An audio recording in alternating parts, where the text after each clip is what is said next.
UFC Fight Night 166 is just wrapped up. Here is your full mount MMA recap. To kick off the main card, Jamahal defeated Darko Stosic via unanimous decision. Jamahal remains undefeated in his pro MMA career with 7 wins and 0 losses. Angela Hill defeated Cifers via TKO in the second round. Now covering that's it. Second straight TKO victory for Angela. Overkill Hill. Alex Perez defeated Jordan Espinosa via arm triangle in the first round. He can do is push on the thigh, the knee to pass, or he can jump over now. I tell you what, he's out. He's out. Wow, big performance. Alex Perez ending it early and rolling. Michael Chiesa defeated Rafael dos Anjos via unanimous decision. After the fight, Chiesa called out Colby Covington. I'd like to cut this interview short and ask my next opponent, Colby Covington. I'll see you in July. And for the main event, Curtis Blaydes defeated Junior dos Santos via TKO in the second round. Yeah, but the last person I saw do that when Chuck looked. Oh! 1-2. Dos Santos is one. Dos Santos is hurt. Blaydes trying to set the finish. He's survived. He's still not going. Dos Santos is over. Blaydes ends it in round number 2.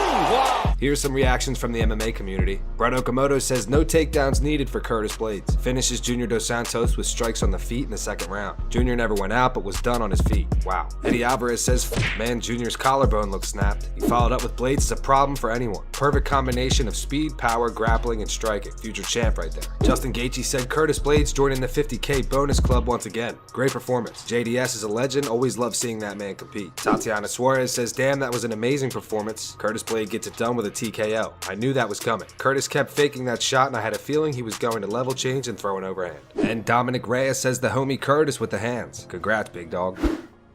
Jorge Masvidal on Ariel Helwani's MMA show has some harsh words for the welterweight champ Kamaru Usman. Jorge says Kamaru has 17 different personalities, but none of them are made for TV. I would take a lot more pleasure in dismantling Usman's face than I would Conor's.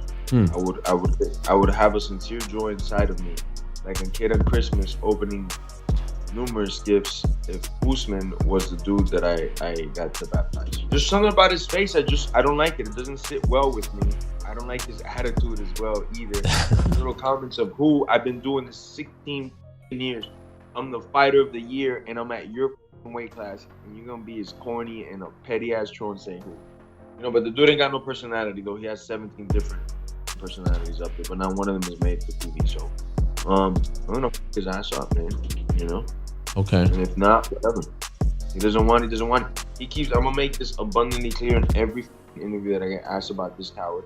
He wants to fight the guy that's right below me. Because there's this ranking system for people that don't know, because a lot of my fans are just tuning in for the first time. They don't know the system too much. So I'm gonna take like 5 seconds to explain it there. Okay. There's a ranking system, and I'm ranked in the system. He wants to fight the guy that's ranked below me that he already beat. He says that's a tougher fight. He sounds like one hell of a politician. And I don't like politicians. Except Mr. Trump, he's pretty cool. Okay. You see the problem we have here, Ariel? Yeah. Well, now I got you're... a bunch of dudes that don't want to fight me. I'm sitting there by myself, segregated population. I don't give a that. I could play well by myself.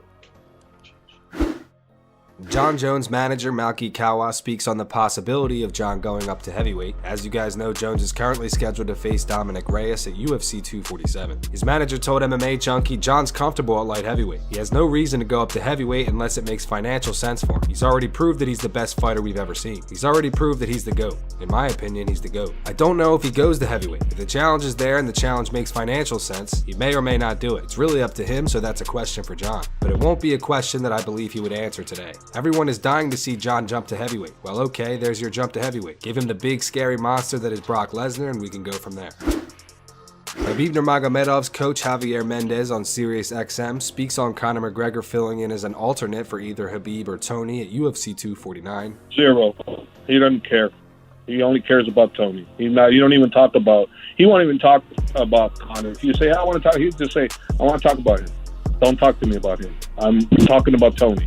That's the only person he wants to talk about. You know, if you listen to Dana and you're a promotion, 100% is going to be Conor. If Conor wants it, Conor gets it. You know, and whether the winner or whoever, something happens to Khabib or Tony, You know, it's up to them to say yay or nay, but they're not the promotion. The promotion decides who's going to be put where. And if Dana wants Conor in there, then that's who's going to happen.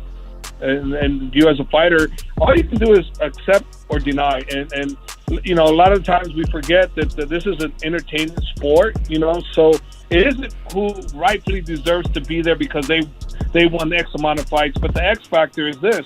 It's the money thing, right? Who creates the most money? Conor.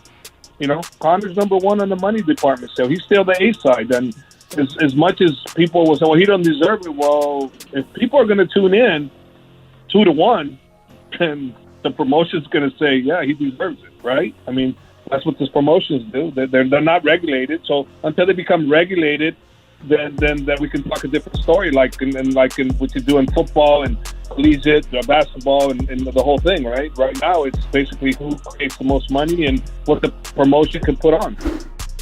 Tyson Fury speaks on the potential rematch between Conor McGregor and Floyd Mayweather. Tyson says that it would be great for combat sports. He told ESPN if he wants to be a boxer, if he wants to do boxing, do it. I thought he'd done quite well against Floyd Mayweather. He's done as good as anybody else has done, really. He was catching Mayweather with some good shots. I think it's great for boxing and great for combat sports. McGregor fights Pacquiao or Mayweather, it creates a big show in Las Vegas. It gives people the opportunity to come out and get involved in the entertainment and the action. It creates jobs for people. It brings money to Las Vegas, money to America. It brings tourism to the country. I think it's very, very good for sports in general.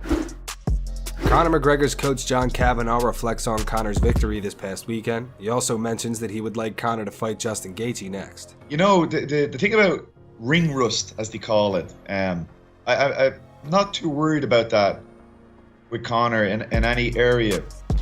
But there is if you haven't competed in a long time, that the desire for engagement, the desire for the first contact can sometimes be a little bit overwhelming. And I think that's what happened. Like, even when we were walking towards the cage and he kind of started to run a little bit to the cage, you know that's somebody that's going to be very enthusiastic for the first contact. So, I asked him afterwards about that, and it wasn't really planned. He just saw him and he just wanted that first contact, that first engagement. A little bit overexcited, and fantastic reactions from Donald to slip under that, and then even more fantastic reaction. An incredible feat of athleticism. I've tweeted out, I thought it was actually the most impressive thing about the fight was how quickly he changed from throwing a punch to hipping in, sprawling in to defend a takedown. It was something to see. It reminded me of Frank Shamrock back in the day, getting underneath Igor for the big slam finish. Just the level of athleticism required for that was very, very impressive. I wouldn't have been surprised for it to go late, because Donald has shown in the past the ability to absorb a lot of punishment and kind of drag fights into later rounds. I did say repeatedly that I thought this was going to be the best Conor McGregor of all time, but I didn't know it was going to be that good. I didn't know it was going to be this good a version of him. And he just really seems to have reached a different level of athleticism now than he's ever had in his career. He was always he always had an incredibly high fight IQ, and now that seems to be married to a Olympic level of athleticism, and it's somewhat terrifying and fantastic at the same time. What I think would make sense was that we get ready, we prepare for the April fight. If one of those guys is unfortunate enough to not be able to make the walk, that we're ready to go. And then if that's not there, if the guys make it, schedule one within a few weeks of that April fight. And then you're kind of on the same timeline as those guys for a fight a couple of months after that. Just engage at 170. That would be my personal preference. Because he's another lightweight, but why neither of them have to cut weight?